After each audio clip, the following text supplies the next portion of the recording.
Hello friends, welcome back to your channel the Varsha pharma. कैसे हैं आप सब लोग? उम्मीद करती हूँ बहुत ही अच्छे होंगे।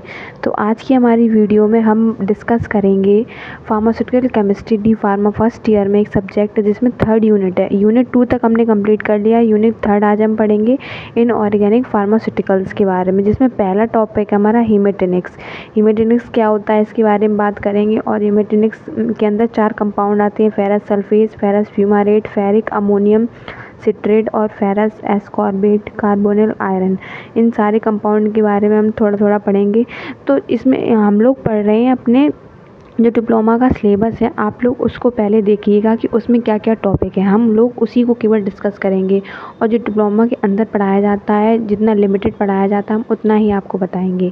तो चलिए स्टार्ट करते हैं हमारा हीमेटेनिक्स के बारे में।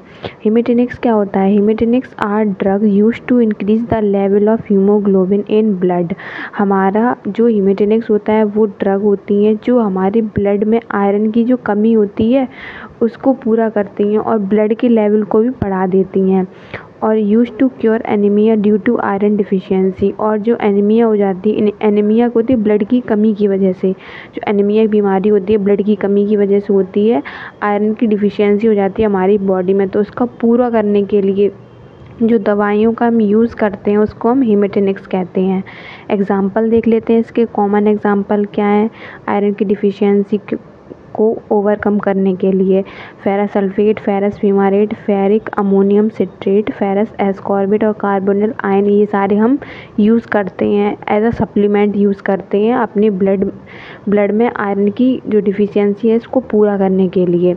तो पहला हमारा इसमें topic ferrous sulphate. Ferrous sulphate को हम कहते हैं ग्रीन विट्रोल, मतलब हरा तोता कहा जाता है एक तरीके से।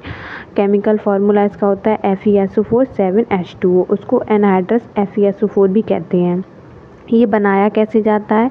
It can be prepared by dissolving iron in excess of dilute sulphuric acid. Sulphuric acid में हम आयरन को डिजॉल्व करते हैं और उसमें केमिकली कुछ प्रोसेस होती है, उसका यूज़ करके हम ये बनाते हैं। फिर इसको फ़िल्टर कर लेते हैं और रूम टेम्परेचर पे रखते हैं और सेपरेट कर लेते हैं। ग्रीन कलर अलग हो जाता है और फेरस सल्फेट क्रिस्टल्स अलग हो जाते हैं। H2SO4 में Fe डालते हैं तो ये FeSO4 बन जाता है।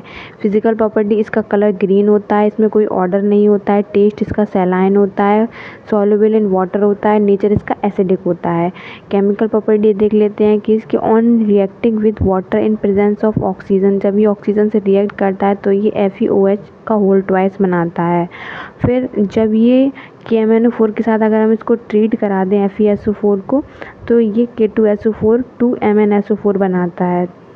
फिर इसका तीसरी केमिकल प्रॉपर्टी है कि when it is treated with ceric ammonium sulphate in acidic medium it reduces ceric ion. ये सेरिक आयन को रिड्यूस करता है। डाईवैलेंट से ट्राईवैलेंट फेरिक बन जाता है। स्टोरेज देख लेते हैं इसके। It should be store in non metallic container. Non metallic container हम इसको स्टोर करते हैं। दूसरा कंपाउंड है हमारा ferric ammonium citrate. It is a type of haematinics, एक तरीके का हीमेटेनिक्स की तरह इसको यूज़ करते हैं और इसको एनीमिया की ट्रीटमेंट में और आयरन डिफिशियंसी में दिया जाता है। फार्मास्यूटिकल फॉर्मुलेशन होता है, ये हमें टैबलेट के फॉर्म में मिलती है 210 mg में, और फेरिक अमोनियम सिट्रेट सॉल्यूशन भी मिलता है हमें मार्केट में। इसको डेरिटॉन और Geritol liquid iron vitamin and mineral supplement की तरह दिया जाता है, मिलता है हम लोगों को। Storage, it should be kept away from direct contact with heat से दूर रखते हैं इसको। It should be store in well closed container में रखा जाता है। यूज़ क्या होता है? It is use to treat iron deficiency anaemia. Iron deficiency anaemia में दिया जाता है। तीसरा है हमारा ferrous fumarate. Ferrous fumarate it is a type of haematinics, इसको भी हीमेटेनिक्स की तरह हम इसको यूज़ करते हैं। It is use to treat pernicious anaemia और आयरन डिफिशियंसी। पर्सीनियस एनीमिया और आयरन डिफिशियंसी को ट्रीट करने के लिए इसका यूज़ किया जाता है। फार्मास्यूटिकल फॉर्मुलेशन देख लेते हैं। Ferrous fumarate and folic acid tablet आती हैं इसकी, और फेरस फ्यूमारेट करके सिरप आता है इसका। और इसको मार्केट के में फियोसॉल और फेरिनसॉल प्रूफी प्लस स्लोफी के नाम से मिलता है। स्टोरेज कंडीशन देख लेते हैं इसकी। It should be store in well close container. It should be store in out of children, बच्चों से दूर रखते हैं इसको। और एक वेल वेंटिलेटेड प्लेस पे रखते हैं इसको। और इसका यूज़ क्या है, it is use to treat pernicious anaemia, pernicious anaemia को ट्रीट करने में ये दिया जाता है।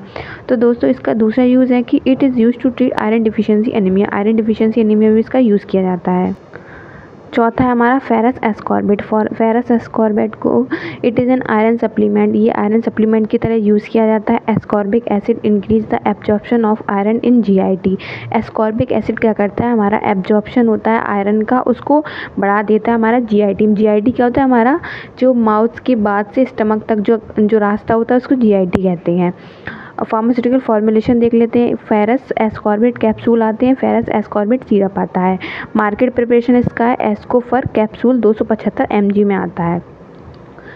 कार्बोनिल आयरन, कार्बोनिल आयरन जो होता है वो भी आयरन की डिफिशियंसी को आयरन की डिफिशियंसी बढ़ाने में इसको यूज़ किया जाता है। और फार्मास्यूटिकल फॉर्मुलेशन क्या होता है, टैबलेट और ओरल सस्पेंशन पे आता है। मार्केट में होता है इसका फ्यूसॉल और एस्कर सी के नाम से आता है। As a dietary iron supplement की तरह इसका यूज़ किया जाता है।